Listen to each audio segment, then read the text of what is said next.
É JSX, na verdade, ou Ah. JSX E o em que é português. JSX? Não é HTML. Isso aí. JSX é uma sintaxe que eles criaram para deixar os componentes, a forma de escrever os componentes próxima do HTML. Você que atua diretamente com liderança de times React, qual que é a sugestão para gente que já, assim, já sabe o básico de React, mas está precisando aprofundar o conhecimento, entrar mais no detalhe aí da biblioteca? O que você sugere para o pessoal? Acho que, primeiramente, identificar um problema, pega um determinado foco, e aí pesquise artigos e discussões da comunidade mais técnicas para entender ali o que está por trás, né, do React. Então, por exemplo, a gente tem uma discussão aí, a gente tinha o Redux até então, de gerenciamento de estado, mas aí depois vieram outras alternativas, como a Context API, e aí uma dúvida das pessoas é quando usar, qual é a vantagem de um, a vantagem de outro. Eu acho que é isso, um pouco de aprendizado por demanda, identificar o problema, identificar quando usar cada abordagem. Muito interessante. Eu vejo que o React, de fato, ele é muito versátil e ele aproveita um pouco, sim, dessa liberdade que ele provê para nós, programadores, né? Mas, assim, eu vejo muita galera discutindo entre React e React Native. Qual que é a diferença entre os dois? É igual o Angular ali, que você tem que botar dentro de um Ionic para poder fazer rodar no mobile, ou é algo diferente? O que que é o React Native e quem sabe programar com React sabe programar com React Native? Então, eu acho que primeiro, para começar a responder essa pergunta, seria legal a gente falar sobre o React DOM. Porque antes realmente era tudo acoplado, só que a ideia é que eles tiraram toda essa parte de DOM do React e tiraram ela para fora. E aí possibilitou que outras tecnologias fossem embarcadas no meio. Então, por exemplo, você tem o Thiago, React antes de Native. tudo, vamos dar um passo atrás ainda. O que é DOM? O que é DOM, Jota? O DOM, ele é o Document Object Model, que é basicamente uma representação em árvore dos elementos que existem dentro de um documento HTML. Então, por exemplo, se você cria um div, se você cria um article, uma âncora, tudo isso é representado no computador, lá por trás dos panos, como sendo uma árvore, que é cada nó dentro dessa árvore vai representar um desses objetos, e ao longo da construção do seu documento, você vai incrementando essa árvore, tendo uma hierarquia entre os pais e os filhos. Esse é o Eu DOM acho tradicional. interessante, inclusive, falar que é uma característica não só do HTML, mas o XML também tem essa estruturação. O SAML, né, que é um padrão que a Microsoft utiliza para algumas coisas, também tem essa estruturação, que é essa de pais e filhos, uma árvore, basicamente. E o HTML ele é baseado nisso, principalmente a parte de renderização, né?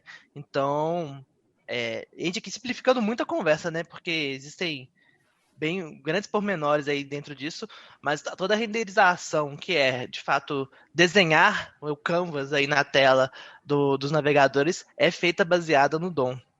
E, Isso. Tiagão, então o que que o React faz no nosso sagrado DOM que torna ele diferenciado? Então, ele utiliza o Virtual DOM. A ideia dele é justamente essa, que cada vez que como a gente tinha conversado sobre o set state, cada vez que ele chama esse set state, em vez de ele simplesmente sair trocando tudo, ele faz um diff. Ele pergunta assim, o que mudou, o que eu tenho? Eu vou atualizar só o que eu tenho, o que dá uma performance absurda. Então, a operação, né, de transformar o DOM, de manipular o DOM, ela é custosa, né? E aí ele faz essa diferenciação para poder mudar partes menorzinhas, e aí o custo Isso, fica menor, né? exatamente. Aí o seu componente vai atualizar só o que realmente precisa, não a página toda. E além Entendi. disso, como a gente tinha comentado no episódio anterior, essa mudança não é feita a cada mudança do componente. O React espera um pouquinho, ele pega um conjunto de mudanças e aplica isso uma vez só. Então, colabora com a performance também. Beleza, então vamos voltar. E que tudo isso tem a ver com o React Native? Bom, o React Native é um framework para desenvolvimento mobile e o React Native utiliza o React para a construção das interfaces. Porém, ele tem toda a parte nativa, né? Então, o desenvolvedor, a gente programa ele usando o JavaScript, reutilizando alguns conhecimentos do React, sim. E aí, isso é traduzido para duas aplicações com código nativo, né? Então, ali o Swift para iOS e o Kotlin para o Android. Então, Então o React Native é um grande switch que tem, que é um tem grande comando switch. para todas as linguagens. Não, diferente do Ionic, isso não está encapsulado em um navegador. Então, quando o usuário utiliza, né, a aplicação, ele está utilizando uma aplicação nativa. Legal Então que isso deve ser bom hoje demais para performance, né? existem performances melhores, né? Mas o legal é que hoje essa abordagem é tão interessante que hoje você consegue buildar um React para Android TV e tvOS da Apple. E eu coloco na minha geladeira também, se eu quiser. Eu tenho aqui uma geladeira super smart, ela até prepara Será que cafezinho. Skyrim foi feito em React Native? Fica aí o questionamento. Muito interessante essa versatilidade. Eu também consigo usar bibliotecas diferentes para construir várias coisas, ou o React já me provê no core dele ali uma suite muito grande de coisas, tipo roteamento, chamadas assíncronas. O que o React me provê? Não, o React não vai te prover isso. Isso vai muito da escolha e das necessidades do seu projeto. Então, a ideia é que ele vai te prover só a parte de view mesmo, e o resto você vai pegar as bibliotecas que a comunidade já utiliza. Ou fazer as suas, né?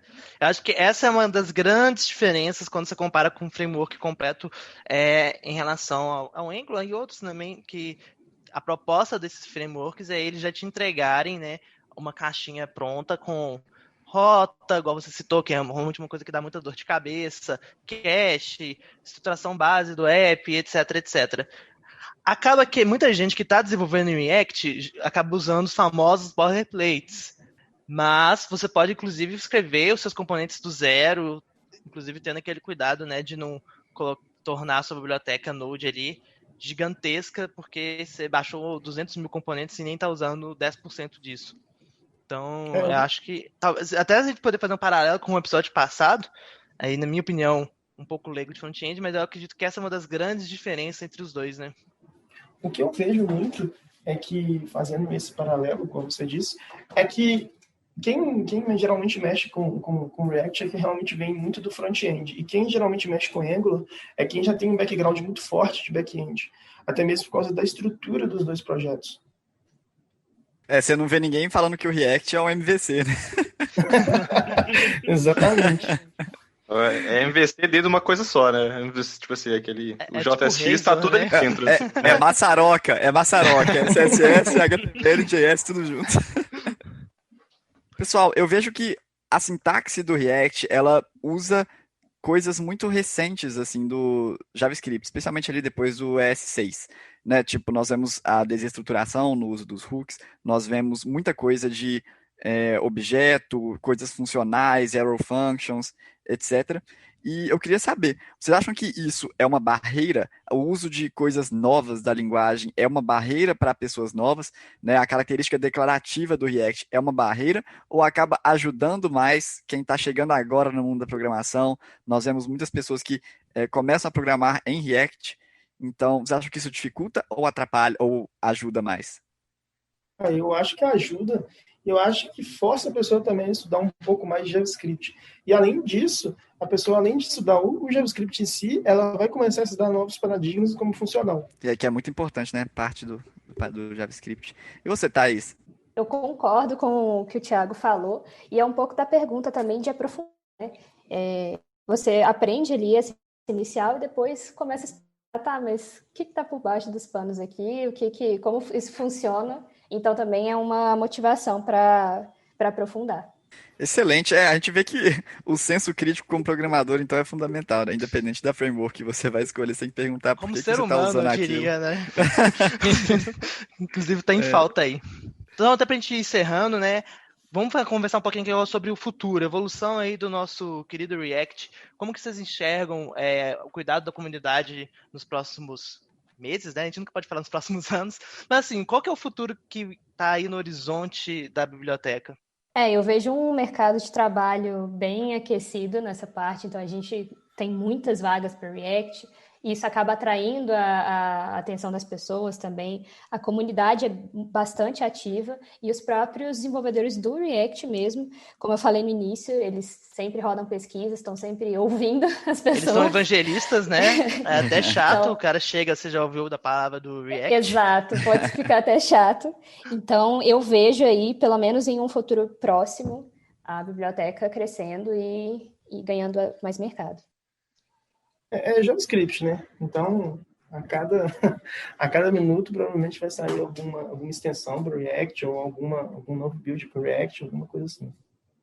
Mas eu acho até, conectando com outro episódio, assim, pegar o React, o Angular e o Vue também, que são os três, acho que os frameworks mais usados, assim, eles têm um suporte bem grande hoje em dia. Eu também vejo todos eles com, pelo menos, um futuro de médio prazo bem confortável, assim.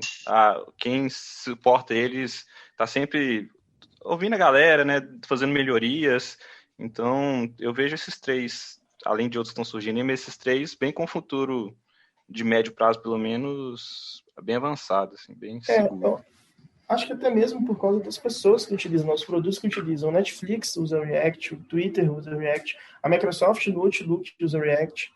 E, enfim, em outros projetos que tem React. Então, acabar eu acho muito difícil mesmo. Interessante demais. Muito bom, gente. Então, agradeço imensamente a presença aí dos nossos especialistas da Guilda de Front-End, mais uma vez colaborando aí com o podcast.